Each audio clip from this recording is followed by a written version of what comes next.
Hello అండి. ఈరోజు మన ఛానల్లో కమ్మనైన పెసరావకాయ పచ్చడి చూపిస్తానండి. Summer special. సమ్మర్లో మనం పట్టుకునే ఆవకాయల్లో ఈ పెసరావకాయ పచ్చడి చాలా అంటే చాలా బాగుంటుంది. చాలా టేస్టీగా ఉంటుందండి. ఇంట్లో అందరూ ఇష్టంగా తింటారు. చిన్న చిన్న ముక్కలతోటి పెసరావకాయ పచ్చడి ఎలా పట్టుకోవాలో చూపిస్తాను. వీడియో స్కిప్ చేయకుండా లాస్ట్ వరకు చూడండి. ఈ పెసరావకాయకి ముందుగా పుల్లగా ఉండే మామిడికాయలు తీసుకోండి, చాలా బాగుంటుంది. ఇలా మామిడికాయలు చిన్న చిన్న పీసెస్గా కట్ చేసుకోండి.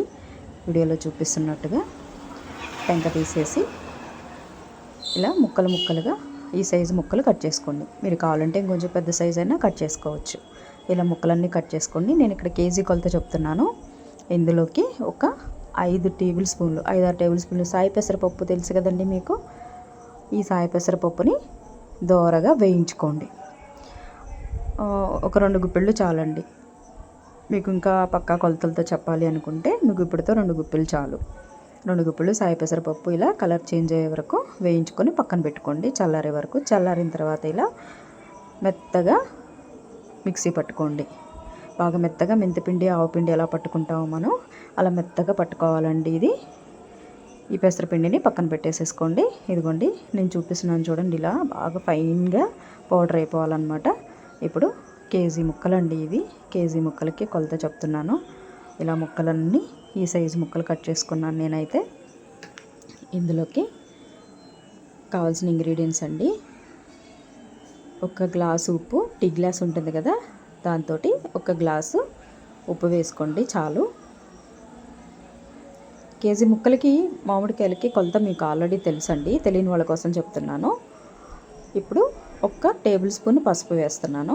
ఇది ఒక 2 నెలల వరకే నిల్వ ఉంటుందండి. ఎక్కువ రోజులు నిల్వ ఉండదు. ఇది ఎప్పటికప్పుడు ఫ్రెష్గా చేసుకొని అప్పుడప్పుడు ఫ్రెష్గా తినే పచ్చడి అనమాట. సంవత్సరం అంతా ఈ పెసరావకాయ నిల్వ ఉండదండి. ఒక 2 నెలల వరకు నిల్వ ఉంటుంది.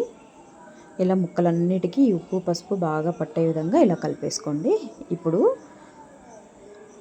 నేను ఉరామరిగా వేస్తున్నాను, నాకు తెలుసు కాబట్టి నేను కొలత చెప్తున్నానండి. ఏ గ్లాస్తో అయితే మనం ఉప్పు తీసుకున్నామో ఆ గ్లాస్ తోటి కారం వేసుకోండి. ఒక 5-6 టేబుల్ స్పూన్లు ఆవపిండి వేస్తున్నాను. కొంచెం మెంతిపిండి, ఒక 5-6 టేబుల్ స్పూన్లు మెంతిపిండి వేసుకోండి. ఇదిగోండి ఇప్పుడు మెంతిపిండి కూడా వేసుకోండి. ఒక 4-5 టేబుల్ స్పూన్లు సరిపోతుందండి మెంతిపిండి కూడా. మీకు బాగా గుజ్జు కావాలంటే ఒక 5-6 టేబుల్ స్పూన్లు, లేదంటే ఒక 3-4 టేబుల్ స్పూన్లు చాలండి. ఇట్లా ఈ ముక్కలన్నిటికీ ఉప్పు కారం పసుపు మెంతిపిండి ఆవపిండి మొత్తం పట్టే విధంగా కలిపేసుకొని ఇప్పుడు ఫైనల్గా నూనె పోసుకొని మొత్తం కలిపేసుకోవాలండి. నేనైతే ఇక్కడ దీంట్లోకి శనగ నూనె వాడతానండి. మీరు ఏ ఆయిల్ వాడుకుంటారో, నువ్వుల నూనె శనగ నూనె మీరు వాడుకునే నూనెని బట్టి మీ ఇంట్లో మీరు ఏది వాడుకుంటారో ఆ నూనెను పోసుకోండి. నూనె పోసుకొని ఇలా బాగా కలుపుకోవాలండి. ఇప్పుడు నూనె అంతా పోసిన తర్వాత మనం పౌడర్ చేసి పెట్టుకున్నటువంటి పెసరపిండిని కూడా ఇందులో వేసేసి కలిపేసుకోవటమేనండి. చాలా సింపుల్గా అయిపోతుంది అన్నమాట. పెసరపిండి కూడా కలిపేసి అలా 1-2 రోజులు పక్కన పెట్టేస్తే ఉప్పు కారం అంతా బాగా సరిపోతుంది. ఉప్పు కూడా కరిగిపోతుందండి. చాలా అంటే చాలా టేస్టీగా ఉంటుంది. పుల్ల మామిడికాయలు తీసుకోండి, ఇంకా బాగుంటుంది. 2 రోజుల తర్వాత తీసి మనం డబ్బాలో పెట్టుకొని స్టోర్ చేసుకోవచ్చండి. వేడి వేడి రైస్లో తింటుంటే ఎంత బాగుంటుందోనండి ఈ పెసరావకాయ పచ్చడి. ఇది బంతి భోజనాల్లో కూడా వడ్డించుకోవచ్చు.